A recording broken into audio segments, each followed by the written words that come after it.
He was the savior, any man of the match in one of the games, crucial saves, and of course you're not going to forget that penalty shootout with South Africa. Baby, calm down. Baby, calm down. توقف يا حبيبي. Two crucial saves, great saves indeed. Now, he came into the team at the last hour. Nigeria needed help at the goalpost with number one keeper not really living up to expectation. Who would have thought that a certain Wambali, relatively unknown, playing in South Africa, will be making such a great impact for Nigeria at the AFCON 2024. Kudos to Wambali. Of course, his life and his footballing career will never remain the same again.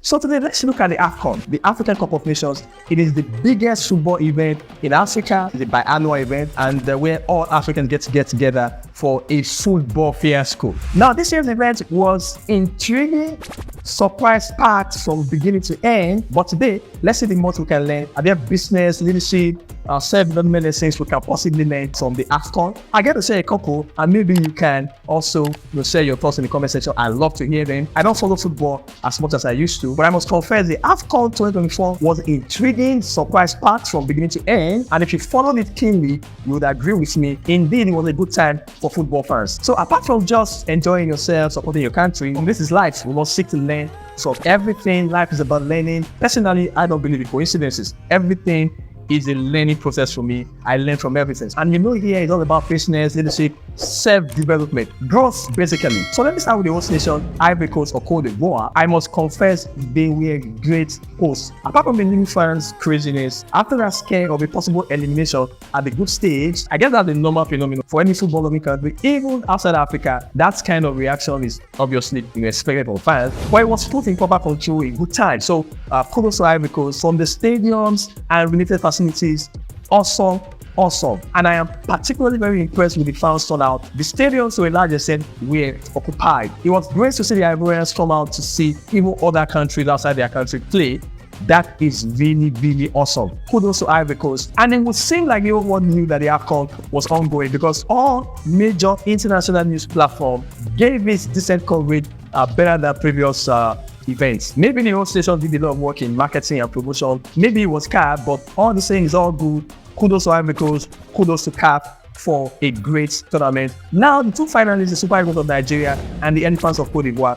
Well, not surprising being finalists, but arguably not expected. Of course, the Elephants as hosts were expected to do well in the tournament, but not many would have predicted that they would win. It didn't seem like they had the squad to go all the way to lift the trophy. And in Nigeria too, African football giants always expected winners, but this time around, it didn't seem like the Super Eagles of Nigeria had the team that could go all the way. They had a very robust front line, high quality strikers. Of course, they had the luxury of having the best striker in Africa right now, and arguably one of the best in the world, in the person of Victor Osimhen. Of course, the Super Eagles of Nigeria were not in any way short of goal scorers, but in the middle and in the back line, they didn't really have the quality. So football on this, analysts did not actually take them to go all the way to win. But as fate will have it, both teams unexpectedly became finalists, and the Elephants of Ivory Coast went all the way. Of course, it was an interesting final. Both teams gave a decent showing, and again, congratulations to Nigeria, congratulations to the Elephants of Ivory Coast. Now, talking about intrigues and surprises, could you believe that the Ivory Coast actually qualified from their group as best losers? In fact, it was almost seeming like they were not going to make it. That would have been a huge setback and a big blow to organizers, saying that the host nation would not be making it from the group. Having won their first game, lost to Nigeria in the second game, they would think that the Ivory Coast would go all the way to just get over the Equatorial Guinea. But guess what? They lost. And not just did they lose, they lost 4-0, 4-0. The Ghanaians scored 4 good goals against the Ivorians, the host nation. It was a big blow, and it would seem like all hope was lost. But guess what? They found that tiny chance, and they were able to qualify a best losers. And you know what? They went all the way to the finals, and today they're winners. What a story! What an intriguing story! What a twist! Of course, it's all celebration, it's all happiness, it's all joy in Ivory Coast right now. They did really, really well, and they have all the right to celebrate. And the Super Eagles of Nigeria, like I did say earlier on, football analysts really did not tip them to go all the way to win, because it didn't seem like the Super Eagles had the best of teams. Of course, very strong in the front, quality strikers at the front, but in the middle and at the back, especially at the back from goalkeeping to defense, it didn't seem like the Super Eagles this time around had the quality. But for the Super Eagles, it was a real twist. It would seem like their weakness became their strength. Whereas they went into the tournament with supposed very strong front line, but it didn't seem like those strikers delivered. Even Osimhen could only manage one goal. Now guess what? All of the crucial goals came from the back, the defense. Actually, relentless AFCON, a defender, became one of the highest goal scorers of the Nigerians, scoring 3 goals in the tournament. So most of the goals Nigeria scored in the tournament actually came from the backs. Wow, what a twist. And for relentless AFCON, the veteran Nigerian central defender, a couple of months to the AFCON, it would seem like he wasn't even going to make the team because of a dip in form. He had no thanks to injuries, and he missed a number of crucial matches for the Super Eagles. And the Portuguese coach, Jose Peseiro, didn't seem like he still had plans for AFCON. But just a month or thereabouts to the tournament, it became obvious that the Super Eagles really needed some experience at the back, and running out of options, Jose Peseiro had to go for AFCON. And for AFCON, it would seem like the stone that the builder reject became the head of the corner. He actually did become the golden boy for the Super Eagles, scoring 3 goals and becoming a main pillar at the back for the team all through the tournament. Arguably, he is one of the best performing players of the Super Eagles at the tournament. Come on, it's not a mistake that he was chosen as the best player of the tournament. Can you beat that? A defender and one who narrowly made into the team? Wow. Wow. Of course, it was AFCON's time to shine. Of course, it was AFCON's tournament. How about the Nigerian goalkeeper, Nwabali? Nwabali, another revelation. He was a savior. Any man of the match in one of the games. Crucial saves. And of course, you're not going to forget that penalty shootout with South Africa. Baby, calm down. Baby, calm down. توقف يا حبيبي. 2 crucial saves, great saves indeed. Now, it came into the team at the last hour. Nigeria needed help at the goal post with number 1 keeper not really living up to expectation. Who would have thought that a certain Nwabali, relatively unknown, playing in South Africa, will be making such a great impact for Nigeria at the AFCON 2024? Kudos to Nwabali. Of course, his life and his footballing career will never remain the same again because he came to the AFCON. And not just that he came, he gave a great showing. He did really well. Kudos to Nwabali. So, I know you enjoyed yourself. Yeah, for the Nigerians, yeah, the Super Eagles didn't win the trophy eventually. They gave a decent show, especially knowing that nobody really gave them a chance to go all the way to even reach the finals. Of course, getting to the final is not a challenge for the Super Eagles. 8 finals or 9, 8, 9, 8, 9. Anyways, the Super Eagles does know how to get to the finals of the AFCON, but they really had a challenge of going all the way to really need the trophy as much as they get to the finals. Only to show for that much finals were not so good. Be that as it may, nobody can deny that the Nigerians are African football giants by every standard. So, what possible lessons can we learn from the AFCON? Business lessons, leadership lessons, self-development lessons. With all the intrigue, with all the surprises, of course there are numerous lessons that can be learned. I have 3 for you. I'll share with you after the break. And let me make this special appeal again. Please like the video, subscribe if you have not already done that, and share if you don't mind. That's your only way of supporting the model I do here. I'll be back to share the lessons that I've drawn out of the AFCON 2024. Stay with me.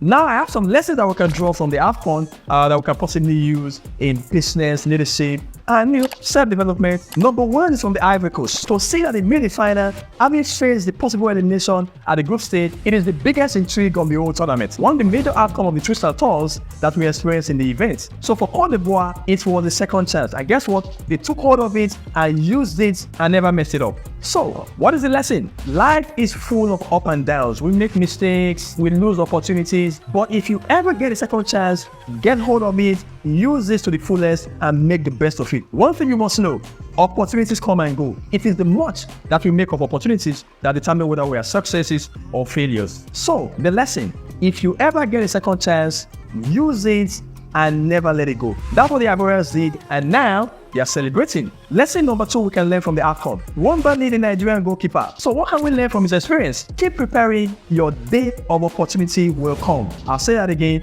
Keep preparing, your day of opportunity will come. That's what happened for Nwabali. Who would have thought that a relatively unknown goalkeeper plays somewhere in South Africa would become one of the talking points of a major football event, the AFCON. The Super Eagles needed help at the goalpost, and he got an opportunity. He seized it, he used it, and life will never remain the same for himself, his footballing career, and I guess his family too. And last but not the least, lessons we can draw from the AFCON. William chose AFCON, the Nigerian central defender and standing in captain. For AFCON, it was optimism, second chance. When it seemed like his days in the national team, the Super Eagles of Nigeria, were numbered or probably done, he got one little chance, just a slim chance, and he seized it and used it. Well, on the faith, he did go out to give a good showing, and amazingly, ended up as the best player of the tournament. Can you even beat that? A defender who almost did not even make the team, emerging in a team that had the best striker in Africa and arguably one of the best in the world, scoring 3 goals and coming out as the best player of the tournament.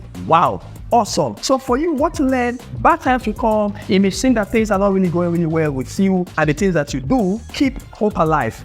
Keep hope alive. Be optimistic. Why? Because even in your lowest ebb, you could still achieve the greatest success of your life. That's what happened with AFCON. In his 30s, when it seemed like he was deep in form and had no hope of making the national team anymore, he got one slim chance and he got into the tournament, and he learned the tournament not just being the best player in his team, but the entire tournament. He can't get better than that, you would agree. So when it seemed like he was at the lowest ebb, he achieved the greatest success in his international football career. So be optimistic. When the opportunity comes, seize it. Never say it's done for me. Never say it's time to quit. As long as you have life, you can still achieve success. So again, kudos to all of the countries that made the AFCON 2024 and the 2 countries that made the finals, the Super Eagles of Nigeria and the Elephants of Cote d'Ivoire. It was a great final. Congratulations for making the finals, and even a bigger congratulations to Ivory Coast for going all the way to lift the trophy as hosts. And like I did say earlier, they were a really great hosts. So thank you for watching. You want to share your thoughts? I want to know the most that you learned from the AFCON. What are business, leadership, self-development lessons you've been able to learn from the AFCON? We have to keep learning. We learn from everything. Apart from the entertainment and the intrigues that the event supplied. I want to know. Feel free to share in the comment section. I want to learn from you too. So let's continue the engagement in the comment section. So that's the much for today. Let me do what YouTubers do. Like the video, drop a comment, share if you don't mind. That will be some extra favor. And if you're not subscribed to the channel yet, please do subscribe so you can get to see all of my videos as I drop them. Thank you for being with me. Thank you for watching. See you in the next one.